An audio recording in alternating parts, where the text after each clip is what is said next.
నేను ఫేస్ చేసిన ఇన్సిడెంట్స్ అన్నీ మీకు చెప్పాలా వద్దా అని గత 5-6 నెలల నుంచి నేను అనుకుంటున్నాను.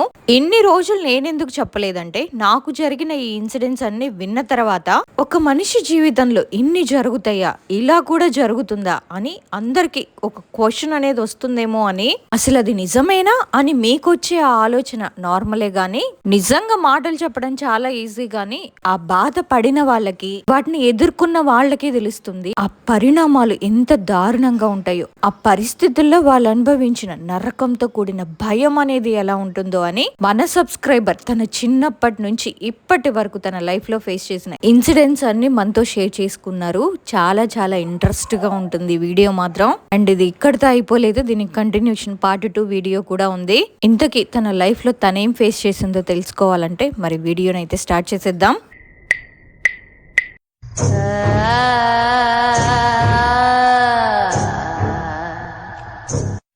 నాకు ఒక 5-6 మంత్స్ ఉన్నప్పుడు మా వాళ్ళంతా, అంటే మా అమ్మ, మా నాన్నమ్మ, మా మేనత్త, వీళ్ళంతా బయట పనులన్నీ అయిపోయిన తర్వాత బయట కూర్చొని మాట్లాడుకుంటూ ఉన్నారంట. అప్పుడు టైం మధ్యాహ్నం 12:30. ఆ టైంలో నన్నేమో స్నానం చేయించి ఉయ్యాల్లో పడుకోబెడితే నేను నిద్రపోతున్నానంట. అయితే ఉన్నట్టుండి మిట్ట మధ్యాహ్నం 12:30కి ఆ టైంకి ఇంట్లో నుంచి ఏవో గిన్నెలు పడిపోయినట్టు సౌండ్ వచ్చిందంట. సౌండ్ వచ్చేసరికి ఇంక గబగబా మా అమ్మ, నానమ్మ ఇద్దరు లోపలికి వచ్చి చూసేసరికి ఉయ్యాల్లో పడుకోబెట్టిన నేను కింద బోర్లా పడుకొని వాళ్ళని చూసి నవ్వుతున్నానంట. వాళ్ళు నన్ను చూసి, ఇదేంటి ఉయ్యాల్లో ఉన్న పిల్ల కిందకి ఎలా వచ్చేసింది, అసలు ఏమైంది అనేసి చాలా కంగారు పడిపోయారు. తర్వాత కొన్ని రోజులకి, అప్పట్లో కొంచెం నమ్మకాలు అట్లా ఉండేవి కదా, ఇంటి దగ్గర ఒక సోది చెప్పే ఆవిడ వస్తే ఆవిడని అడిగారంట, అసలు ఇలా జరిగిందేంటి అని సోది పెట్టేస్తే అప్పుడు మేము హిందువులమే ఇట్లా సోదిలో చెప్పారంట. ఇలా మీ ఇంటికి తెలిసిన వాళ్ళు, మీ వాళ్ళే వచ్చారు, వాళ్ళ కాళ్ళ వెనకాలే వచ్చింది అది. పిల్ల బాగా ముద్దుగా అలా ఉయ్యాల్లో ఉండేసరికి అసలు ఇంకా ఆపుకోలేక పిల్లని తీసుకెళ్ళిపోవాలనేసి పిల్ల మీదకి వచ్చేసి గొంతు పట్టుకుంది. కానీ నేనున్నాను కదా మీ ఇంటి ఇలా వేల్పుని, కాబట్టి నేను అస్సలు ఉండలేక చూడలేకపోయాను. పిల్ల అంతగా ఏడుస్తున్నా మీరెవ్వరు కనీసం రాను కూడా రాలేదు. నేనెలా ఊరుకుంటాను, అందుకే దాన్ని తరిమేశాను. పిల్లని కింద పడుకోబెట్టి నేనే ఆ గిన్నెలు కింద పడేసి వెళ్ళాను అని చెప్పిందంట. ఇదంతా నాకు మా మేనత్త చెప్పింది. చిన్నప్పుడు నీకు ఇలా జరిగింది అని.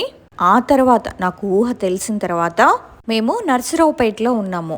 అసలుకైతే మాది గుంటూరు. కొంచెం మా పరిస్థితులు బాలేక మా నాన్నగారు నర్సరావుపేట తీసుకువెళ్ళారనమాట మమ్మల్ని. అప్పటికే నాకు ఒక సిస్టర్ ఉంది. అయితే మేము రెంట్కుంటున్నాము. ఆ ఇల్లు ఎలా ఉంటుందంటే, వీధికి ఈ సైడ్ ఫ్రంట్లో ఇంటి ఓనర్స్ ఉంటారు. చిన్న గొందిలా ఉంటుంది. గొందిలో నుంచి బ్యాక్ సైడ్ వెళ్తే 2 పోర్షన్లు ఉంటాయన్నమాట. ఆ 2 పోర్షన్లకు ఎదురుగా మళ్ళీ ఇంకొక పూరిల్లు ఉండేది. ఫౌండేషన్ లేపిన ఇల్లు ఒకటి ఉండేది. వాళ్ళ 2 ఇళ్లకు మళ్ళీ అవతల ఇంకొక లైన్ అన్నమాట. అంటే మా ఇంట్లో నుంచి చూస్తే ఎదురు ఇంకో లైన్ కనిపిస్తూ ఉండేది. మేముండే ఇంటి ఓనర్స్ ఏంటంటే అన్నదమ్ములు, ఇద్దరు ఒకేలా కట్టుకున్నారు ఇల్లు. అయితే ఏమైందంటే సమ్మర్లో మనకప్పుడు ఎక్కువ ఫ్యాన్లు అవి ఉండేవి కాదు. అంటే మేము రెంట్కి వెళ్ళాం కాబట్టి కొంచెం మా పరిస్థితి బాలేక ఇంటి బయట మా అమ్మ రోజు ఏంటంటే పేడ కల్లాపు చల్లి ఇంటి ముందంతా నీట్గా ఉంచేదన్నమాట. ఎత్తు పల్లాలు అట్లా లేకుండా ఆ ప్లేస్లో. అయితే రోజు ఇంకా రాత్రి టైంలో మా నాన్నగారు ఆటో డ్రైవర్, ఆటోకు వెళ్ళొచ్చాక మా కోసం ఏదో ఒకటి తీసుకొచ్చేవాళ్ళు. సెకండ్ షో తర్వాత వచ్చేవారు ఎవ్రీడే నైట్ కూడా. అయితే ఆ రోజు కూడా అలాగే వచ్చారు. ఇంకా మా నాన్న వచ్చాక మా కోసం ఏదో ఒకటి తీసుకొచ్చేవాళ్ళు కదా, మమ్మల్ని లేపేవాళ్ళు, ఇద్దరికి తినిపించేవాళ్ళు, మా చెల్లికి నాకు. ఆ తర్వాత ఏంటంటే బయట చాప వేసుకొని పడుకునే వాళ్ళం. గొందికి అంటే మా నాన్నగారు వచ్చే వాకిలి వైపు, దారి వైపు మా నాన్నగారు పడుకునే వాళ్ళు. ఇటు చివరకేమో ఇంకో పోర్షన్ ఉందని చెప్పాను కదా, అటు సైడు నేను పడుకునేదాన్ని. నా పక్కన మా అమ్మ పక్కన మా చెల్లి, అలా పడుకునే వాళ్ళం. అయితే ఏంటంటే మా పక్క పోర్షన్ ఖాళీగా ఉండేది. అంటే అందులోకి రెంట్కి ఎవ్వరు రాలేదు. మేము రాకముందు వాళ్ళు ఖాళీ చేసేసారంట. మేము వచ్చిన దగ్గర నుంచి ఇంకెవ్వరు రాలేదు. ఆ పోర్షన్ పక్కనే మళ్ళీ గొంతు ఉంటుంది. ఆ గొంతి పక్కనే మళ్ళీ 2 పోర్షన్ల ఇల్లు. ఆ 2 పోర్షన్ల ఇంటికి ఫస్ట్ ఇంట్లో కూడా ఎవ్వరూ లేరు. ఇంతకు ముందు 2 ఇళ్లల్లో ఉండేవారు. అయితే ఆ పక్కనే ఈ ఫస్ట్ ఇంటి పక్కన ఇంకొక ఇల్లు ఉంది. అక్కడ 2 పెద్దవాళ్ళు ఉండేవారు, ముసలి వాళ్ళు. వాళ్ళకి పిల్లలు లేరు. ఇద్దరు వేరే ఊరు నుంచి వచ్చారంట. ఎన్నో సంవత్సరాలు అయిందంట. వాళ్ళిద్దరికి పిల్లలు లేరు. వాళ్ళు ముసలి వాళ్ళైనా ఇంకా వాళ్ళకి ఈ వయసులో పిల్లలు కలగట్లేదు అని అది ఇది అని చుట్టుపక్కల వాళ్ళు అనేసరికి వాళ్ళిద్దరూ కూడా ఉరి వేసుకొని భార్యాభర్తలు ఇద్దరు చనిపోయారు. మరీ అంత పెద్ద ఏజ్డ్ వాళ్ళు ఏం కాదు, ఒక 45-50 అలా ఉంటాయి వాళ్ళకి. ఆ వయసులో వాళ్ళు చనిపోయేసరికి ఇంకా పక్క పోర్షన్లో ఉన్న వాళ్ళు కూడా ఆ సీన్ చూసి ఖాళీ చేసి వెళ్ళిపోయారంట. ఈ సంగతి ఇదంతా కూడా మాకు తెలీదు. ఇదంతా మాకు ఆ తర్వాత తెలిసింది. ఆ ఇంట్లోకి వచ్చిన తర్వాత ఏం జరిగిందంటే, ఎన్నో రోజుల నుంచి వాళ్ళిద్దరూ నాకు కనిపిస్తున్నారు. అంటే నేనేమనుకుంటున్నానంటే, ఎవరో మనుషులు పిలుస్తున్నారులే ఆడుకోవడానికి అని అనుకుంటున్నాను. కానీ ప్రతిరోజు నాకు అర్ధరాత్రి టైంలో వచ్చి నా పక్కన కూర్చొని బొమ్మలు చూపించి, ఆడుకుందాంరా, మాతో ఆడుకోవా, నీకేం కావాలంటే అవి ఇస్తాము అని చూపిస్తూ ఉన్నారు. వాళ్ళిద్దరు కూడా నాకు సేమ్ మనుషులు ఇప్పుడు ఎలా కనిపిస్తారు అలానే కనిపిస్తున్నారు. నాకు నిద్రలో వాళ్ళన్న మాటలన్నీ నాకు వినపడుతున్నాయి. కానీ నేను కళ్ళు తెరిచి చూసేసరికి అక్కడ ఎవ్వరూ ఉండట్లేదు. ఇట్లానే ఒక 4-5 రోజులు అలాగే జరిగింది. కానీ ఆ తర్వాత ఒకరోజు నేను మా అమ్మకి మా నాన్నతో చెప్పాను, మా ఇట్లా రాత్రి పూట ఎవరో నన్ను పిలుస్తున్నారు మా అని చెప్తే, నువ్వు ఆడుకుంటున్నావు కదా, అటు ఇటు తిరుగుతున్నావు పగలంతా, అందుకే పిచ్చి పిచ్చిగా మాట్లాడుతున్నావు, కలవరించుకుంటున్నావు, అట్లా ఏం ఉండదులే, ఏం కాదులే, పడుకో అని మా అమ్మ చెప్పింది. మా నాన్న కూడా అదే చెప్పారు. లేదు, నేను పడుకోనా చివర, నేను మధ్యలోనే పడుకుంటాను అని గొడవ చేసేదాన్ని. ఇంకా నేను ఇలా గొడవ చేసేసరికి మా అమ్మ అంది, నీకు అంత భయం వేస్తే నేను నీకోసం చెప్పు చీపురు అవన్నీ వేస్తాను అని నా వైపు చెప్పు చీపుర్లు, ఆ తర్వాత ఈ బూడిద ఉంటుంది కదా, బూడిదతో గీతలు గీసేది, 2-3 గీతలు గీసేది నా వైపు. ఇంకా పడుకో, ఏం కాదులే, నేనున్నాను కదా నీ పక్కనే అని చెప్పేసి అనేది. ఆ గీతలు గీసిన దగ్గర నుంచి నన్నైతే తాకట్లేదు, కానీ తాకడానికి అలా ఏం చేయట్లేదు. కానీ వాళ్ళు అక్కడే ఉండి వాళ్ళింటి దగ్గర నుంచే నాకు మాత్రం బొమ్మలు చూపిస్తూ బిస్కెట్లు చూపిస్తూ, నువ్వు రా ఆడుకుందాం రా, ఇక్కడ చూడు ఎన్ని బొమ్మలు ఉన్నాయో అని మాత్రం పిలుస్తున్నారు. ఇట్లాగే ఒక 10-15 రోజులు జరిగింది. ఒకరోజు అసలు ఏంటిదంతా అనేసి నాకు చాలా భయం వేసి, నేను రాను మీ దగ్గరికి, నేను రాను, మీరెవరో కూడా నాకు తెలీదు అనేసి అంటున్నాను నిద్రలోనే.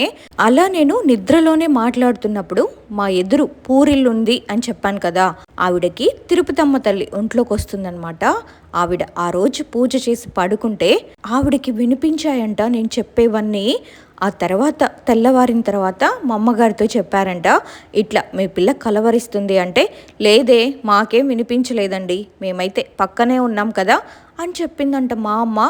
సరేలేమ్మా, నాకైతే వినిపించింది, మీకు చెప్పాలని చెప్పాను అని చెప్పారంట వాళ్ళు. ఆ తర్వాత ఒకరోజు మా అమ్మతో నేను చెప్పేశాను, నేను అస్సలు పడుకోను అటు సైడ్ అని. లేదు ఏం కాదులే అని 2 రోజులు మా చెల్లిని ఇటు సైడ్ పడుకోబెట్టి నన్ను మధ్యలో పడుకోబెట్టారు. కానీ అసలు మధ్యలో ఉన్నా కూడా నా పైకి, అంటే ఎవరో నా కాళ్ళు పట్టి లాగుతున్నట్టు, నా పైకి వచ్చి నా చేతులు పట్టుకొని నన్ను పైకి లేపుతున్నట్టు అట్లా అనిపిస్తుంది నాకు. నా చెయ్యి అసలు ఇట్లా కదపడానికి లేదు, కాలు కదపడానికి లేదు, అసలు ఎంతో బరువుగా అనిపించింది. అప్పుడు నాకు ఎంత వయసు ఉంటుంది, మహా అయితే ఒక 7-8 ఏళ్ళు ఉంటాయి అంతే అనుకుంటాను. ఇంకా నేను ఆ బాధను తట్టుకోలేక పెద్ద పెద్దగా అరుస్తుంటే ఆవిడకి వినిపిస్తున్నాయి, ఆ ఎదురున్న ఆవిడకి. కానీ మా అమ్మ పక్కనే ఉన్న మా నాన్నగారికి వినిపించట్లేదు అసలేవి. దేవుడి దయ వల్ల ఎట్లాగో ఆ రోజు తెల్లారిపోయింది. ఆ తర్వాత మరుసటి రోజు ఆదివారం అనమాట. మా అమ్మ స్కూల్ నుంచి వచ్చాక సాటర్డే నైట్ బాగా తలకి నూనె పెట్టేసింది. సండే నాకు తలస్నానం చేయించింది. నా హెయిర్ ఫుల్ పెద్దదనమాట. అప్పుడు నేను బాగా బొద్దుగా ఉండేదాన్ని, చాలా లాంగ్ హెయిర్ అనమాట నాది. సో ఇంకా నైట్ ఆ తలంతా ఆరబెట్టి మా నాన్నగారు పూలు తీస్తే మళ్ళీ పూలు పెట్టేశారు తలలో. ఇంకా ఆ రోజే మా ఎదురు తిరుపతమ్మ తల్లి పూజ జరుగుతూ ఉంటే అందరం అక్కడికి వెళ్ళాం. ఆ రోజు వెళ్ళి ఇంకా అక్కడి నుంచి వచ్చేసి ఆ ప్రసాదాలు అవి ఇచ్చారు, తినేసి పడుకున్నాము. అయితే ఏం జరిగిందంటే ఆ రోజు మా అమ్మ అక్కడ గీతలు గీయలేదనమాట. నైట్ బాగా లేట్ అయిపోయింది అని చెప్పేసి ఆ చెప్పులు అవి కూడా ఇంకేం వేయలేదు. వచ్చాక ఇంకా మేము అట్లే నిద్రపోయాము. టైం ఎంత అయిందో కూడా నాకు అప్పుడైతే తెలీదు, కానీ ఇది మాత్రం నాకు చాలా అంటే చాలా గుర్తుండిపోయింది. ఆ సిచ్యువేషన్ అప్పుడు అలా జరిగింది. అయితే మేము పడుకున్న తర్వాత అర్ధరాత్రి టైం, ఇంక అందరూ బాగా గాఢ నిద్రలో ఉన్నారు. వాళ్ళిద్దరూ నా దగ్గరకు వచ్చి ఎట్లా అంటే అసలు ఒకటే పిలుస్తున్నారు నన్ను, నువ్వు వస్తావా లేదా, మేమే రావాలా, నువ్వు రావా, మేమే రావాలా ఏంటి, నువ్వు రావా అంటుంటే ఇంకా అవే మాటలు వినిపిస్తున్నాయి నాకు. ఇంకా మా అమ్మని లేపుతుంటే మా అమ్మ పలకట్లేదు. ఆ తర్వాత నేనే ఎట్లాగో మరీ తమాయించుకొని లేచానో ఏమో నాకైతే తెలియదు, కానీ ఇంకా మా అమ్మని ఇట్లా చేత్తో కొడుతున్నానంట. కొట్టేసరికి మా అమ్మ లేచింది. లేచి నన్ను ఏంటి అరుస్తున్నావు ఏంటమ్మా అని అంటే, ఇదమ్మా ఇలా ఇలా జరిగిందమ్మా అని మా అమ్మతో మొత్తం చెప్తే మళ్ళీ అప్పుడు లేచి చెప్పులు చీపురు అవి వేసి ఆ బూడిద పొయ్యిలో నుంచి బూడిద తీసుకొచ్చి గీతలు గీసేసి కొంచెం మంచినీళ్ళు తాగించి పడుకోబెట్టింది. అప్పుడు పడుకున్నాను నేను. కొంచెం సేపటి తర్వాత మళ్ళీ వాళ్ళిద్దరూ, నువ్వు రావా, ఎన్నిసార్లు పిలవాలి, ఇవన్నీ నీకోసమే అని చెప్తున్నాం కదా, ఈ బొమ్మలన్నీ నువ్వు వాడుకోవడానికే, నీకు ఇష్టం లేదా, నువ్వు రా అంటే నేనేమో రానని భయంతో కళ్ళు ఎలా అంటే కళ్ళు మొత్తం తెరవకుండా కొంచెం అంటే ఏదో కొంచెం కనిపించేలాగా కళ్ళు మూసి చూస్తూ ఉన్నాను. అయితే వాళ్ళిద్దరు కూడా నాకు కనిపిస్తున్నారు. ఆవిడ ఆయన తెల్ల పంచ కట్టుకొని బనియన్ వేసుకొని ఉన్నారు. ఆవిడేమో ఎర్ర చీర కట్టుకొని నాకు కనిపిస్తున్నారు. వాళ్ళిద్దరినీ అలా చూడగానే ఇంకా నాకు భయం వేసి గట్టిగా కళ్ళు మూసుకుంటే వాళ్ళేమో అరుస్తున్నారు, నువ్వు రావు కదా, మేమే వస్తాం చూసుకో, ఆ చెప్పులు చీపుర్లు వేస్తే మేము రాలేమనుకున్నావా అని చెప్పేసి. నా వైపే కదా మా అమ్మ గీత గీసింది, మా నాన్న వైపు అట్లా ఏం లేదు కదా. ఇంకా అటు నుంచి నా మీదకి వచ్చేసారు. ఆడామేమో నా పొట్ట మీద కూర్చుంది, ఆ పెద్ద ఆయనేమో నా 2 కాళ్ళు పట్టుకున్నాడు. నువ్వు ఇన్ని రోజుల నుంచి పిలుస్తుంటే రావా, ఎందుకు రావు, మేమే వచ్చాము, నువ్వు రాకపోతే మేము రాలేమా, ఎట్లా వచ్చామో చూడు, ఈ గీతలు గీసి చెప్పులు వేస్తే మేమేం చేయలేమా అనేసి ఆ పెద్ద ఆయన నా కాలుతో అటు ఇటు పక్కకు నెట్టి పడేశాడు. అసలు ఆమైతే అసలు నా గుండెల పైన అంతే కూర్చొని నా గొంతు నులుముతూ ఉంది. నేనేమో అరుస్తున్నానంట, మా వాళ్ళకేమో అస్సలు వినిపించట్లేదు. ఇంకా ఎదురు వాళ్ళుండే ఇంటికి మేము అప్పుడే వెళ్ళొచ్చాం కదా పూజకి. ఇంకా ఆవిడ ఇంకా దిగ్గలేదంట, ఆవిడ పూజ గదిలోనే పడుకొని ఉన్నారంట. ఇంకా నా మాటలు నా అరుపులు ఆవిడకి వినిపించి ఆవిడ గబా గబా వచ్చేసరికి నా మీద ఇద్దరు ఉన్నారంట. అలా వాళ్ళిద్దరు ఉండేసరికి ఇంకా ఇద్దరిని పట్టుకొని అంతే నా మీద నుంచి లాగేసి వాళ్ళిద్దరిని నెట్టి పడేసిందంట. ఏందే, నా బిడ్డనే మీరు ఇలా చేస్తారు, నా ముందే చేస్తారా అనేసి ఇద్దరిని నెట్టిపడేసి తరిమేశారంట. అసలు ఇది ఎలా జరిగిందంటే ఇది ఇప్పటికీ నేను తలుచుకుంటే నాకు ఒకలాంటి ఇది అనిపిస్తుంది మనసుకి. ఇంక తెల్లారిన తర్వాత ఆవిడ పూజ చేసి మా అమ్మని పిలిచి చెప్పారు రాత్రి ఇలా ఇలా జరిగింది అని. అంటే అప్పుడు నమ్మారు మా అమ్మ. ఎందుకంటే మా అమ్మ వేసిన చెప్పు చీపుర్లు నా దగ్గరలో ఉంది, కానీ అవి ఎంత దూరం వెళ్ళి పడ్డాయంటే కనీసం ఒక 10-15 అడుగుల దూరంలో వెళ్ళి పడ్డాయి. ఆ బూడిద గీతలన్నీ చెరిగిపోయి ఉన్నాయి. సో ఇది నాకు ఊహ తెలిసిన తర్వాత జరిగింది. కొన్నేమో అట్లా నా మీదకొచ్చి నాలోకొచ్చి ఇబ్బంది చేసిన సిచ్యువేషన్స్ ఉన్నాయి, కొన్నేమో అట్లా దూరంగా కనిపించి భయపెట్టిన సిచ్యువేషన్స్ ఉన్నాయి.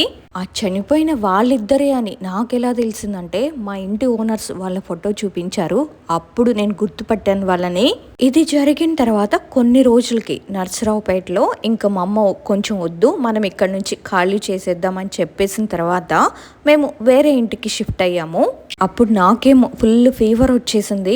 మా మేనత్త నన్ను చూడ్డానికి వచ్చినప్పుడు మా అమ్మ చెప్పిందనమాట, ఇలా ఇలా జరిగింది, ఇలా ఇలా దడుచుకుంది అని, అందుకే దీనికి జ్వరం వచ్చింది అంటే అప్పుడు మా మేనత్త చిన్నప్పుడు కూడా దీనికి ఇలాగే జరిగింది కదా అని, నేను 5-6 months ఉన్నప్పుడు జరిగిన ఇన్సిడెంట్ ఉంది కదా అది చెప్పింది. ఇప్పుడు మళ్ళీ దీనికి ఇన్ని సంవత్సరాల తర్వాత ఇలా జరిగిందా అని చెప్పారు. అప్పుడు తెలిసింది నాకు, ఓ నా చిన్నప్పుడు ఇలా జరిగిందా అని. ఆ తర్వాత కొన్ని రోజులకి నాకు ఇంకో చెల్లి పుట్టింది. తను పుట్టిన 40 రోజులకి మా అమ్మగారు చనిపోయారు. మా చిట్టి చెల్లికి నాకు 9 years డిఫరెన్స్ ఉంటుంది. ఇంకప్పుడు మేము ముగ్గురం. ఆ తర్వాత ఏమైందంటే మా నాన్న మా అమ్మ చనిపోయిన తర్వాత ఇంకా ఎక్కడా ఉండలేకపోయారు. కొన్ని రోజులు మమ్మల్ని మా మేనత్త దగ్గరే ఉంచారు. అంటే ఆమెని మేము అత్త అని మీకు చెప్తున్నాను, కానీ మేము అమ్మ అనే పిలుస్తాము. అమ్మలాగే, అమ్మ కన్నా ఎక్కువగా చూసుకుంది మమ్మల్ని ముగ్గురిని కూడా. కొంతకాలం తర్వాత మళ్ళీ మా నాన్న వచ్చి నా పిల్లల్ని నాకు ఇచ్చేసాయి, నేను తీసుకెళ్ళిపోతాను అని మమ్మల్ని తీసుకొని విజయవాడ వెళ్ళారు. విజయవాడ కొండ ఉంది కదా, అమ్మవారి కొండ, దాని బ్యాక్ సైడ్ అంటే 1 టౌన్ పైన, ఆ కొండ పైన అన్ని ఇళ్ళే ఉంటాయి. అక్కడ వాళ్ళ ఫ్రెండ్ ఉన్నాడని నాన్న మమ్మల్ని తీసుకెళ్ళాడు. తీసుకెళ్తే ఏం జరిగిందంటే వాళ్ళ ఫ్రెండ్ వాళ్ళ ఇంటికి ముందు తీసుకెళ్లారు. వాళ్ళ ఇల్లు ఎలా ఉంటుందంటే తూర్పు వాకిళ్ళు, స్లాబ్ ఇల్లేమో 4 పోర్షన్లు, తర్వాత రైట్ సైడ్ ఏమో 2 పూరిళ్ళు ఉండేవి. ఆ 4 పోర్షన్లు కూడా సింగిల్ రూమ్స్, బయట వరండా అనమాట. అంటే ఈ దరి నుంచి ఆ దరికి మొత్తం ఓపెన్ గానే ఉంటుంది. అంటే ఆ గది వాళ్ళు ఈ గది వాళ్ళు ఇట్లా నడవచ్చు అనమాట. గోడ అలా ఏమీ అడ్డం లేదు. దానికి బ్యాక్ సైడ్ కూడా సేమ్ అట్లాగే 4 పోర్షన్లు అలాగే ఉన్నాయి. కాకపోతే అవేంటంటే ఇంకా బయట బాత్రూమ్ ఉండేది. మేము ఇంట్లో నుంచి వెళ్ళగానే లెఫ్ట్ సైడ్ బాత్రూమ్ ఉండేది. ఇంకా అట్లా దిగగానే రోడ్ అనమాట, అలా ఉండేది. కొన్ని రోజులకి ఏమైందంటే మేము అక్కడికి వెళ్ళాక మాకు ఫస్ట్ ఇల్లు దొరకలేదు. మా నాన్నగారి వాళ్ళ ఫ్రెండ్ ఆయన, నేను చూస్తానులే ముందు పని వెతుక్కుందు అని చెప్పి మా నాన్నని తీసుకెళ్లారు. మేము పైకి ఎక్కి కిందకి దిగాలి అంటే 150 160 మెట్లు దాకుంటాయి. అవి ఎక్కి దిగాలి రోజు. కిందకి వెళ్ళి ఏమైనా తెచ్చుకోవాలన్నా, పనికి వెళ్ళి రావాలన్నా అట్లా దిగాలన్నమాట. అయితే ఏమైందంటే మా నాన్నగారికి పని దొరికింది, కానీ ఇల్లు దొరకలేదు. ఇప్పుడు మా నాన్న వాళ్ళ ఫ్రెండ్ వాళ్ళు ఉండే ఇంటి ఓనర్ది బ్యాక్ సైడ్ ఉన్నాయి కదా 4 పోర్షన్లు. అయితే అందులో ఫస్ట్ పోర్షన్లో ఎవరో ఉన్నారు, కానీ ప్రజెంట్ అయితే వాళ్ళు లేరు, ఊరెళ్ళిపోయారు. సెకండ్, థర్డ్, ఫోర్త్ది ఖాళీగా ఉన్నాయన్నమాట. అయితే రెంట్ ఎక్కువ అని మాకు చెప్పలేదంట.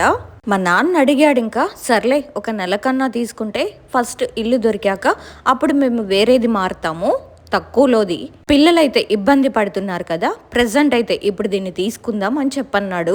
అనగానే ఇంకా నన్ను మా చెల్లిని తీసుకెళ్ళాడు తనతో పాటు. ఆ ఇంటిని తీసుకున్నాము. ఒక వారం రోజులు అయిపోయాక ఒకరోజు ఆదివారం రోజు ఏమైందంటే కిందకి వెళ్ళి ఏమైనా తెచ్చుకోవాలి కదా, కాకపోతే ఏంటంటే చేపలమ్మే ఒక ఆవిడ పైకే వస్తారనమాట. చాలా మంది వస్తారు, అంటే ఖాతా ఉన్న వాళ్ళు ఉంటారు కదా అట్లాగా.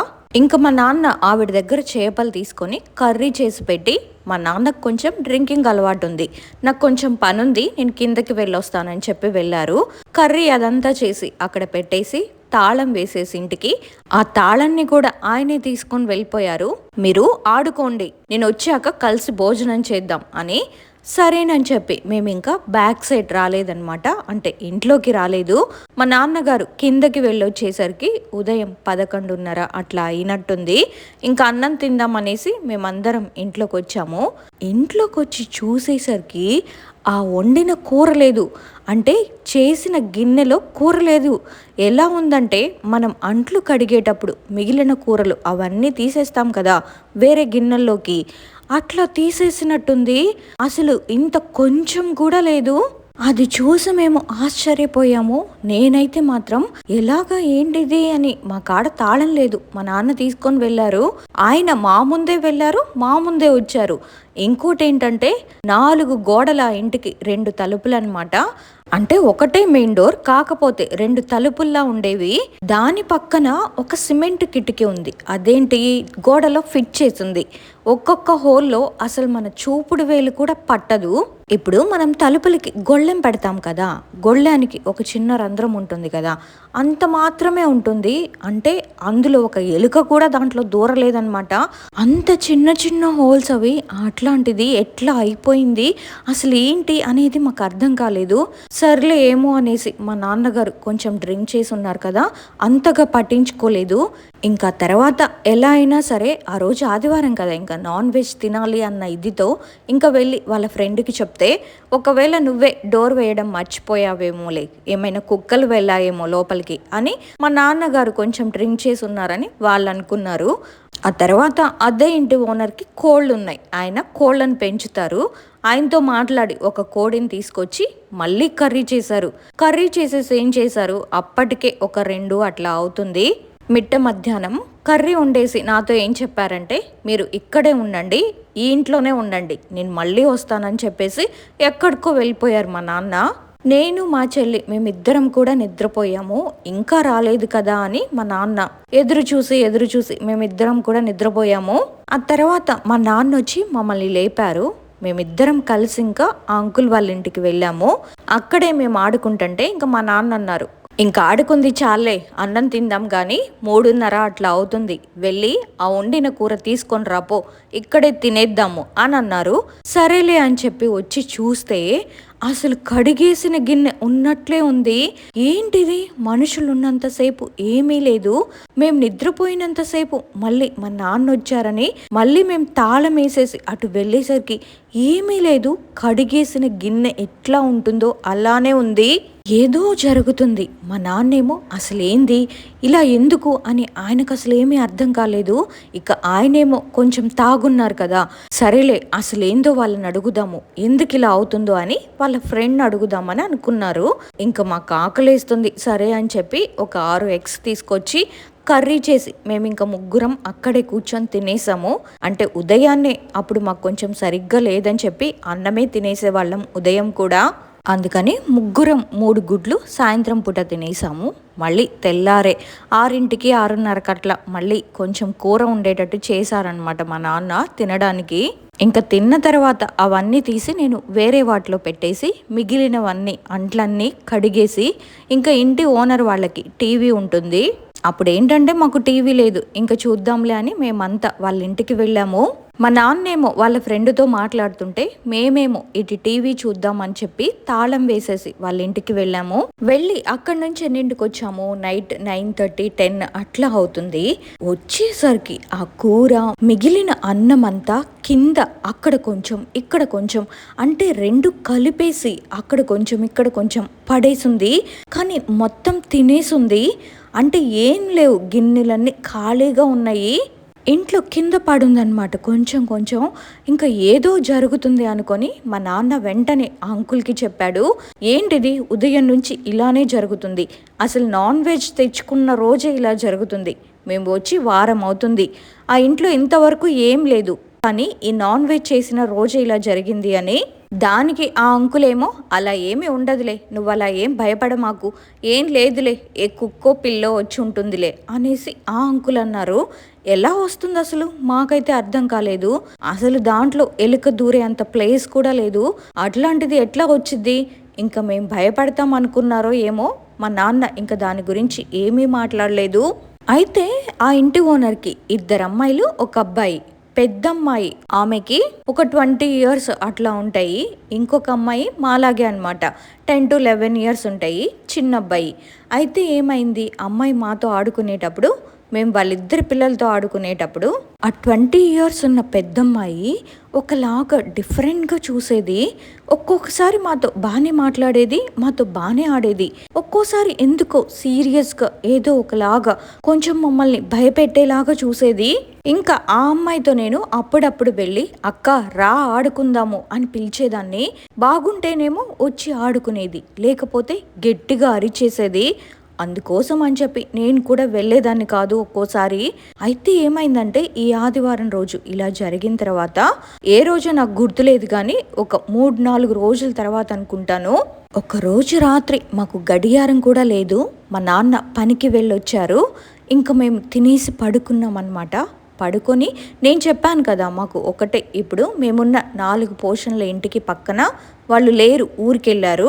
మాకిటు లెఫ్ట్ సైడ్లో ఉన్న గోడ దాని పక్కన మళ్ళీ 2 పోర్షన్లు ఉంటాయి. ఆ 2 కూడా ఖాళీగానే ఉన్నాయి, ఎవ్వరు లేరు. మేమే బ్యాక్ సైడ్ ఉంది. మాకది ఒక రోడ్డే. మాకెదురుగా ఏంటంటే ఒక కొండ ఉంటుంది. ఆ కొండకి ఇంకా అందరూ, మాకు వాష్రూమ్ ఉంది కానీ అది జస్ట్ స్నానానికి మాత్రమే. బాత్రూమ్కి వెళ్ళాలంటే కొండపైకే వెళ్ళాలి. అందరూ ఎవరైనా సరే, అంటే చాలా మందికి బాత్రూమ్స్ లేవు, అందరూ వెళ్ళేవాళ్ళు పైకి. అన్ని చెట్లు తుప్పలు అట్లా ఉండేవి మాకెదురు. ఇంకా కొంచెం పక్కనేమో ఒక ఇల్లు కట్టి వదిలేశారు, ఆ పక్కన ఇంకొక ఇల్లు ఉండేది, దాంట్లో ఉన్నారు. అయితే ఏమైందంటే టైం ఎంతైందో నాకు తెలియదు కానీ మంచిగా నిద్రపోయేటప్పుడు డోర్ వైపుకి కాళ్ళు పెట్టుకొని మేము గోడకెళ్ళి తల పెట్టుకొని పడుకున్నాము. సడన్గా నన్నెవరో పిలుస్తున్నట్టు, రా కొండ మీదకి వెళ్దాం, రా నాకు తోడొస్తానన్నావు కదా, రోజు నన్ను పిలుస్తున్నావు కదా, ఎంతసేపు వెయిట్ చేయాలి నీకోసం, రా కొండ మీదకి వెళ్దాం, రా డబ్బా తీసుకొని వచ్చాను కొండ మీదకి వెళ్దాం అని పిలుస్తున్నారు నన్ను నా పేరు పెట్టి. నేనేమో ఇదంతా కలేమో అని అనుకున్నాను. అప్పుడు నాకు ఒక 11 to 12 ఇయర్స్ ఉంటాయేమో. కలేమో అనుకుంటున్నానా, కానీ ఆ మాటలు నాకు స్పష్టంగా వినిపిస్తున్నాయి. అసలు ఎందుకు నాకు ఇలా ఎవరితో గొంతు వినిపిస్తుంది అని. నా కాళ్ళకి ఎదురుగానే కదా డోర్ ఉంది, మాకు ఇంటి ఎదురే స్ట్రీట్ లైట్ ఉంటుంది. సో మా వాకిలి ముందు ఎవరైనా నుంచుంటే డోర్ ముందు మాకు ఇంట్లోకి వెలుతురు అంటే ఆ డోర్ కింద నుంచి సన్న సన్న గీతలు ఉంటాయి గ్యాప్లో. అంటే డోర్ పగిలి పగుళ్ళు వస్తాయి, చెక్ ఉంటుంది కదా, సన్న సన్న గీతలు అలా ఉండేది. అయితే ఇంకా ఆ హోల్లో నుంచి ఎవరో నల్లగా ఒక నీడ కనిపిస్తుంది ఆ వెలుతురికి. ఆ మనిషో మరి అదేంటో నాకు తెలియదు కానీ అటు ఇటు జరుగుతున్నట్టు నాకు నల్లటి నీడ కనిపిస్తుంది. ఆ తర్వాత ఏంటా ఎవరి టైంలో పిలుస్తుంది, మా నాన్నేమో మంచిగా నిద్రపోతున్నాడు, మా చెల్లి నిద్రపోతుంది, అసలు నన్నెవరు పిలుస్తున్నారు ఈ టైంలో, ఎన్ని రోజులు లేనిది ఏంటా అని చాలాసేపు కళ్ళంతే మూసుకొని వింటా ఉన్నాను. ఇంకా కొంచెం కళ్ళు తెరిచి చూస్తే నాకేమో అట్లా కనిపిస్తుంది నల్లగా. ఇంకా ఇట్లా కాదని మా నాన్నని లేపుదామంటే మా నాన్నేమో అటు సైడ్ ఉన్నారు, నేను లాస్ట్లో ఉన్నాను, మధ్యలో మా చెల్లుంది. ఇంకా మా చెల్లిని చిన్నగా లేపి నాన్నని పిలువు అని మా నాన్నకి చెప్పమని చెప్పానన్నమాట. అదిగో మన ఎదురుగా ఎవరో ఉన్నారు, నన్ను పిలుస్తున్నారు వినమని. ఇంకా మా చెల్లి చిన్నగా మా నాన్నని లేపి చెవిలో చెప్పింది, నాన్న అక్కని ఎవరో పిలుస్తున్నారు నాన్న అని. మా నాన్నేమో ఫస్ట్ నమ్మలేదు నిద్రలో ఉండి, చూడు నాన్న మన ఎదురుగానే కనిపిస్తున్నారా అని అంటే ఇంకా మా నాన్న కూడా లేచి అసలు ఆయన అంతే ఇట్లా కళ్ళు తెరిచి చూస్తుంటే బయట నల్లటి ఆకారం అటు ఇటు కదులుతుంది. రా ఎంతసేపు నీ కోసం ఎదురు చూడాలి, నువ్వు రావా ఏంటి, నేను ఎప్పటి నుంచి పిలుస్తున్నాను నిన్ను అని. ఇంకా మా నాన్న మేము భయపడతాం అనుకొని మెల్లగా లేచి సిగరెట్ అంటించేసుకొని, ఆయన సిగరెట్ తాగుతారు, సిగరెట్ ముట్టించేసుకొని మెల్లగా తలుపు తీస్తే ఆ సౌండ్కి ఇంకా మనిషి ఎవ్వరు లేరు. ఇంకా బయట ఆ కొండ మీదకి ఎవరు పరిగెత్తినట్టు అనిపించి మా నాన్న గబగబా వెళ్తుంటే నాన్న వెళ్ళొద్దు అని మేము గోల చేసేసరికి ఇంకా మా నాన్న వెళ్ళలేదు, వెనక్కి వచ్చేసి మీరు లోపలికి వెళ్ళండి అని చెప్పి మా నాన్న ఆ వాకిట్లో ఏంటంటే ఇంకా అడ్డంగా టాయిలెట్ పోసారు. ఎవత్తివే నువ్వు, నా ఇంటి ముందుకే వస్తావా, నా పిల్లనే పిలుస్తావా, నువ్వు ఇప్పుడు రావే అసలు అనేసి కొంచెం బూతుల్లాగా మాట్లాడారు. అంటే అట్లా మాట్లాడితే ఏమైనా ఉంటే పోతాయంట, రావంట మన ఇంటి దాకా. ఇది నాకు ఊహ తెలిసిన తర్వాత ఒక 12 ఏళ్ల వయసులో నేను అసలు రియల్గా నేను చూసాను. ఇన్ని రోజులు కూడా నేను ఆలోచించాను నాకు జరిగినవన్నీ మీకు చెప్పాలా లేదా అని. ఒక 5-6 నెలల నుంచి కూడా నేను అనుకుంటున్నాను. ఎందుకు ఇంత ఆలోచించానంటే ఇలా చెప్తే ఒకళ్ళ జీవితంలో ఇన్ని జరుగుతాయా, ఇది నిజమేనా అని మళ్ళీ క్వశ్చన్స్ అందరికి వస్తాయేమో అని. జరుగుతాయా నిజమేనా అనే వచ్చే ఆలోచన చాలా నార్మలే, కానీ అది అనుభవించిన వాళ్ళు, ఆ సిచ్యువేషన్లో నుంచి వచ్చిన వాళ్ళకే తెలుస్తుంది అది నిజమా అబద్ధమా అనేది. నిజంగా మాటలు చెప్పడం చాలా ఈజీ, కానీ ఆ బాధపడిన వాళ్ళు, దాన్ని ఎదుర్కొన్న వాళ్ళకే తెలుస్తుంది అది నిజమా అబద్ధమా అని. ఇంకా తర్వాత మా నాన్న వెళ్ళి వాళ్ళ ఫ్రెండ్తో మాట్లాడారు, ఇదిరా ఇలా జరిగింది రాత్రి అనేసి మాట్లాడితే ఇంకా వాళ్ళు అన్నారు, సరే ఇల్లు చూసుకొని మారిపోదులే, 2 రోజులు మా ఇంట్లోనే ఉండండి, ఆ తర్వాత ఇల్లు చూసుకున్నాక వెళ్దూరులే అనేసి. ఇంకా మేము ఆ 2 రోజులు ఆ ఇంట్లో ఉండలేదు, మా నాన్న మమ్మల్ని ఉండనివ్వలేదు. కానీ ఆ అమ్మాయి నన్ను అదోలాగా చూస్తుంది. మేమేం చేసామంటే వెళ్ళే రోజు మా నాన్న మళ్ళీ అడిగారనమాట, ఇల్లు చూసుకొని మేము వేరే ఇంటికి వెళ్ళే రోజు ఇంకా ఆ ఆంటీని ఆ అంకుల్ని మా నాన్న అడిగారు, అసలు ఏమైంది, ఎందుకు అట్లాగా ఆ రోజు నాన్ వెజ్ చేసినా ఇలాగే అయిపోయింది, మళ్ళీ పెద్దమ్మాయికి కూడా ఇలాగే జరిగింది అంటే అప్పుడు చెప్పారు వాళ్ళు, ఏంటంటే ఇప్పుడు అవి వెనక సైడ్ 4 పోర్షన్లు కదా. సెకండ్ దాంట్లో మేమున్నాము, థర్డ్ దాంట్లో, ఫోర్త్ దాంట్లో అప్పుడు కూడా వేరే వాళ్ళు ఉండేవారంట. ఫోర్త్ దాంట్లో ఒక చదువుకునే అబ్బాయి ఉండేవాడంట. ఆ అబ్బాయి ఆ ఇంటి ఓనర్ వాళ్ళ అమ్మాయిని లవ్ చేశాడంట. అయితే ఆ విషయం ఇంటి ఓనర్ అంకుల్కి తెలిసి ఇంకా గొడవ చేసేసి ఆ అబ్బాయిని ఖాళీ చేసి పంపించేశారు అక్కడి నుంచి. అయితే ఆ అబ్బాయి ఈ అమ్మాయి కోసం మళ్ళీ కొండ మీదకి వెళ్ళి మాట్లాడుకోవడం, ఇప్పుడు ఇల్లు కట్టి వదిలేశారు అని చెప్పాను కదా, అక్కడికి వెళ్ళి వాళ్ళిద్దరు కూర్చొని మాట్లాడుకోవడం అట్లా చేసేవాళ్ళంట. ఇప్పుడు ఏంటంటే ఆ బ్యాక్ సైడ్ ఎవరు వచ్చినా తెలియదు, అంటే బ్యాక్ సైడ్ ఉన్న ఇల్లు తక్కువ, మహా అయితే ఒక 3 ఉంటాయి అంతే. ఇదొకటి కట్టి వదిలేశారు. ఇంకా అటు సైడ్ ఏమో 2 ఇళ్లలో ఉండేవాళ్ళు, అటు తక్కువ అనమాట. ఫ్రంట్ సైడ్ అంటే చాలా పెద్ద మెల్ల వాళ్ళది, అలా ఎక్కువ గదులు ఉండేవి కాబట్టి ఎక్కువ జనాలు, ముందు స్ట్రీట్ అదంతా చాలా మంది ఉండేవారు. సో అక్కడ కూర్చొని మాట్లాడుకునే వాళ్ళు. అయితే మళ్ళీ వాళ్ళ నాన్నకి తెలిసి ఆ అమ్మాయి మళ్ళీ అతనితోనే మాట్లాడుతుంది, అతను మళ్ళీ వస్తున్నాడు అని చెప్పి ఇంకా అతన్ని బాగా కొట్టి అతన్ని పంపించేసరికి మళ్ళీ అతను కొన్ని రోజులు రాకుండా, ఆ తర్వాత మళ్ళీ ఆ అమ్మాయే కావాలని చెప్పి ఆ అమ్మాయిని పిలిచి అడిగితే, ఆ లేదు మాకు ఇంట్లో ఒప్పుకోవట్లేదు కదా, ఇన్ని గొడవలు అవుతున్నాయి, నువ్వు రావద్దు ఇక్కడికి ఇంకా అని చెప్పేసిందంట. నువ్వంటే ఇంకా నాకు ఇష్టమే, కానీ మన ఇద్దరం కలిసి ఉండడం జరగదు, నేను మా నాన్న వాళ్ళ మాటే వింటాను అని. ఇంకా ఆ అబ్బాయి నన్ను ఎన్ని రోజులు ప్రేమించి ఇప్పుడు ఈ మాట అంటావా, నువ్వు లేకుండా నేను ఉండలేను అనేసి ఆ ఉదయం టైంలోనే వాళ్ళిద్దరు ఇంక ఇలా మాట్లాడుకున్నారు కదా. ఇంకా రాత్రి టైంకి ఆ అబ్బాయి పాయిజన్ తెచ్చుకొని తాగేసి చనిపోయేసరికి ఇంకా ఆ ఇంట్లోనే ఆ అబ్బాయి ఉన్న ఇల్లుంది కదా, దానికి ఆపోజిట్లో ఉందని చెప్పాను, కట్టి వదిలేశారని ఆ ఇంట్లో చనిపోయాడు. ఆ ఇంట్లో చనిపోయేసరికి ఇంకా తెల్లారాక ఆ ఇల్లు కట్టుకున్న వాళ్ళకి తెలిసి చాలా పెద్ద గొడవ అయ్యి ఇంకా అబ్బాయిని హాస్పిటల్లో అంబులెన్స్కి కాల్ చేసి హాస్పిటల్కి పంపించేశారు. ఆ అబ్బాయి తరపున ఎవ్వరూ లేరు. అప్పటి నుంచి ఆ అబ్బాయి అమ్మాయికి కనిపిస్తాడంట.